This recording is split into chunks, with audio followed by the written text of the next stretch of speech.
Yeah, if it hits the side, it's out of bounds. So it's out of play.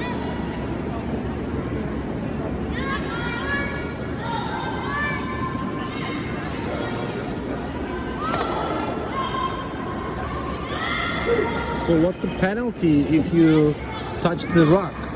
If you touch the rock, it's called a burned stone. So if you do it between the two hog lines, you know what the hog lines are? Are those lines These thick black lines. Mm-hmm. They're called hog lines, right? You have to release the stone before it reaches the hog line, and in order to be in play, it has to fully cross the far hog line. Mm-hmm. If you burn the rock, you touch it with your food, you pour it in any part, you can walk behind it. Between the two hog lines, you just stop the stone immediately and you take it out of play. You call it on yourself. It's kind of a self-officiated game. You know, there are officials out there, but in terms of things like that, it's on the honor system. And you take it out of play. If you burn the rock after the hog line, you let it finish out. You tell the opposing skip that you burned it, and show them where. And the skip then has some options. They can either remove it from play and put everything back where it was. They can just say, that's fine, I'm just going to leave everything and leave everything where it came to rest.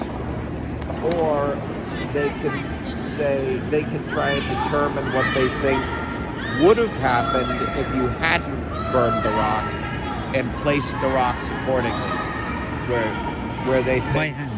By hand, yep. They'd say, well, I think if you hadn't burned it, this rock would have gone here, would have hit this rock would have been here. And they try to be honest about it. They don't, you know.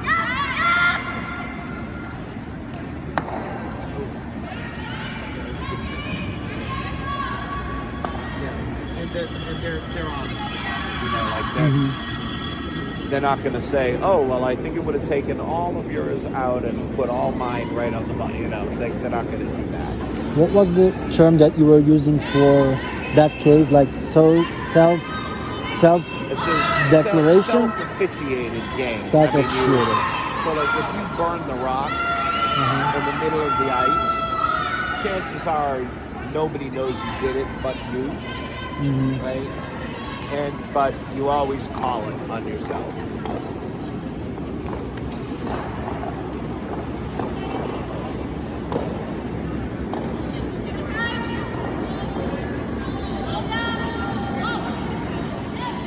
Now the game will definitely make more sense for us. Thanks for all this information. So she's calling for her to sweep to hold this line straight.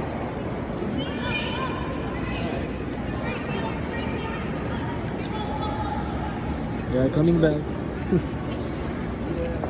Looks like he's getting set up so Red should be able to score at least one in this set. Are those names the team's names, like Ryan and Strauss? So that's the last name of the skip, which is the person in the house calling the shots. And so the girl's yelling right now and kneeling down and that crouched in the house. Her name's Delaney Strauss. So that's why it's just Strauss.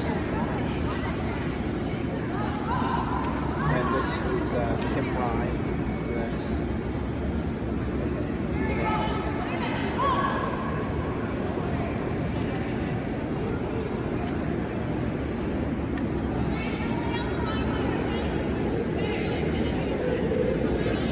see if she can double these out, but most likely just going to get the back one. Oh no, she's trying. So you're representing the association? I'm volunteering for USA Curling. I'm a curler in this area, and I curl at Ardsley Curling Club. That's cool. That's the logo right there. Arts Week. That's my club.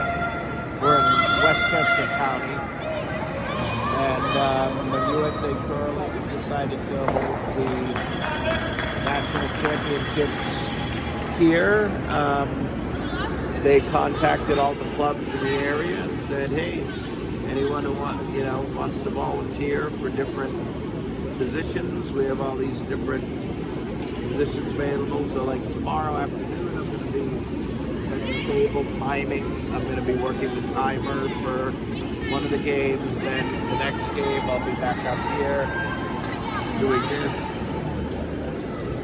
Do you mind if I publish this video on YouTube? Sure. What's Me your name? explaining it? Jeff. Jeff. Yeah. Nice to meet I you, have Jeff. another question. Sure. I see them like taking these things off.